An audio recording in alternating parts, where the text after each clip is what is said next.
آپ کا یہ موجودہ کورونا وائرس ہے، یہ چونکہ بیسیکلی لنگز اور اس کے ساتھ ریلیٹڈ تھا، یہ وہاں پہنچتا تھا، وہاں جا کے اس کو ہٹ کرتا تھا اور اس کے بعد وہ آگے چلنا شروع، اور کہتا تھا، حکم یہ دیتا تھا کہ میری طرف سے اور بنانے شروع ہو جائے، ہمارا جسم جو ہے بنانا شروع ہو جاتا ہے، کوئی کنٹرول۔ وائرس کو کل نہیں کیا جا سکتا، وائرس کو ڈسٹروائے نہیں کیا جا سکتا، وائرس کی موت کا سامان انسان نے ایجاد نہیں کیا، ٹھیک؟ اس کا مطلب یہ ہے کہ یہ اپنی طبی موت آپ مرتا ہے۔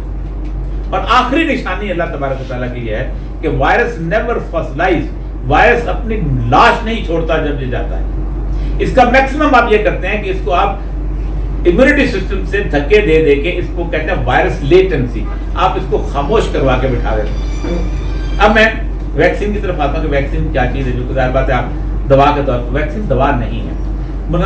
طور پہ ہوتا یہ ہے کہ وائرس ایک چھوٹا سا جسم میں داخل ہوتا ہے، ذرا سا، تو امیونٹی سسٹم جو ہے وہ ان نوٹس لے لیتا ہے، پتہ نہیں کیا چیز آ گئی۔ جتنی دیر میں وہ اس امیونٹی سسٹم کے سامنے بلا بن کے کھڑا ہوتا ہے تو اس کو سمجھ نہیں آتی میں کرے گا۔ تو کرتے یہ ہے کہ اس وائرس سے ملتا جلتی ایک آرٹیفیشل ان ہارمفل وائرس کریٹ کرتے ہیں۔ وہ اگر ایک وائرس ہے تو ہم کم از کم 1.5-2 لاکھ وائرس ہیں اس ایک اتنے سے وائل کے اندر ہم جسم میں داخل کرتے ہیں۔ جیسے وہ داخل ہوتا ہے تو امیونٹی سسٹم الرٹ ہو جاتا ہے، کہتے ہیں یہ فوج کہاں سے آ گئی۔ تو جب وہ اس سے لڑتا ہے تو اصل وائرس بھی جب آتا ہے تو اسی کے ساتھ وہ گن کے ساتھ وہ وکٹس کرتا ہے۔ یہ بنیادی سائنس ہے جو اس ازمپشن میں قائم ہے جو اللہ تعالیٰ نے ہمیں دی۔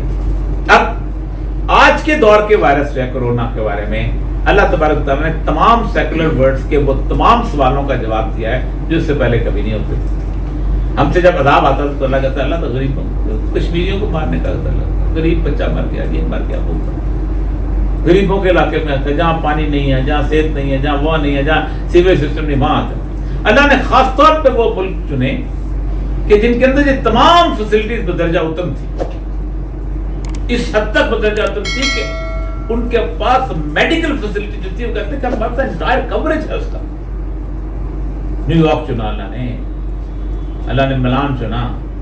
اللہ نے ایون ووہان چنا، وہاں پر تو بس ٹیکنیکلی بہت آپ نے پیرس چنا، سارے تمام اور تمام غربا کبھی جا کے کووڈ کے ورلڈ میٹرز جو ہے پورے افریقہ کو چھوڑ دیا، نہ وہاں پر سیوریج ہے، نہ وہاں پر پانی ہے،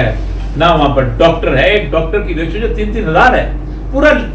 ویتنام جیسے ملک چھوڑ دیے، بینکاک جیسے ملک چھوڑ دیے، سارے جہاں اس نے چاہا جو اس کو پھر وہ سیکٹر کا جو دیکھیں جتنے زیادہ مسائل ہوتے ہیں، جتنے زیادہ فاشی ہوتے ہیں، وہاں تو اللہ وائرس لے کے اللہ نے وہی شاید یہ ملان ہے جو دنیا کا سینٹر ہے فاشی اور ریانی کا، وہاں کر دیا۔ یہ ویٹیکن سٹی ہے جہاں پوپ صاحب بیٹھتے ہیں، وہاں کوئی وائرس کرتے، تو وہ بھی اللہ نے ثابت